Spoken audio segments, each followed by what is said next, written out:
The Persian civilization, and the art and culture it produced was once of the envy of the ancient world. But over the centuries, Persia was invaded again and again, by brutal conquerors, greedy for her lands and treasures. They brought with new laws, new languages and a new religion. But Persian culture survived, even thrived. Today, Iranians sense who they are is as strong as it was when their story began. They are the only people in the Middle East to preserve their identity and language despite waves of invasion and revolution.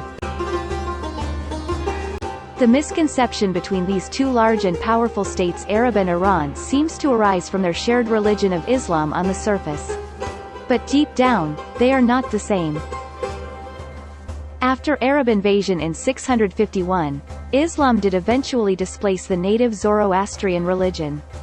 Zoroastrian is a religion based on the teachings of Prophet Zoroaster that exalted Ahura Mazda as the supreme god. On the land of Aryans, some traditions and ceremonies still exist until present day, such as Nowruz, Chaharshanbe Suri and Yalda, stem from this ancient religion.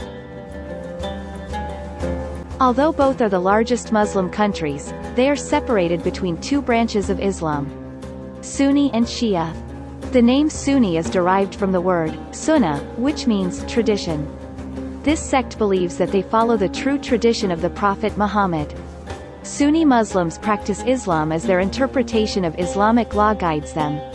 Shia followers believe that their Prophet Muhammad chose Ali ibn Abi Talib, his son-in-law, as successor before his death in 632. Their 12 imams are central figures and leaders of the community in Shia belief. They are the perfect manifestation of God. Both groups believe on 5 pillars of Islam which provide the framework for everyday life. These pillars include testifying the existence of only one God and Muhammad as his prophet, taking part in prayer 5 times daily, giving charity, fasting during Ramadan, and making the pilgrimage to Mecca. Arabic and Farsi both have a similar alphabet, but they are two completely different languages. After the Muslim conquest of Persia, most of Middle East's languages started to change and compound with Arabic.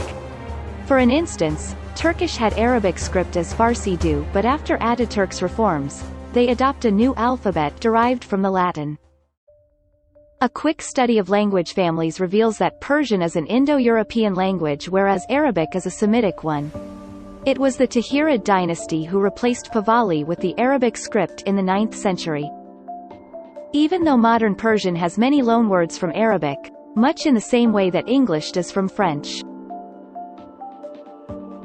Arabs have Hijri calendar, which is based on an important event in Islamic history, that some of Muslims migrated to Yathrib as they were fighting native pagans.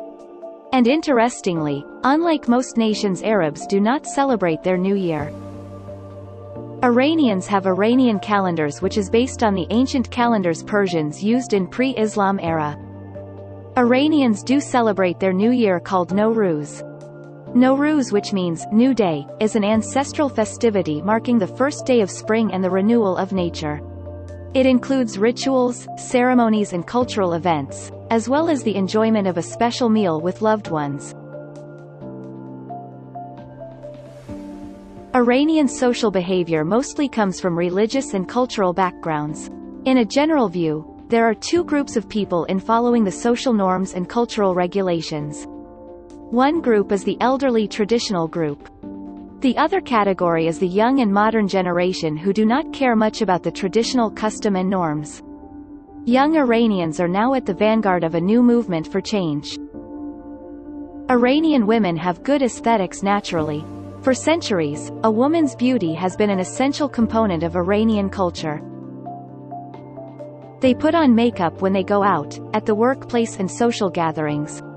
The veil has become a hallmark of this new, old order, symbolizing Iran's decidedly anti-Western way of life.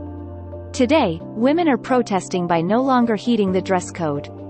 A growing number of Iranian men and women, however, reject the ideology imposed by Iran's religious leadership since Islamic Revolution in 1979.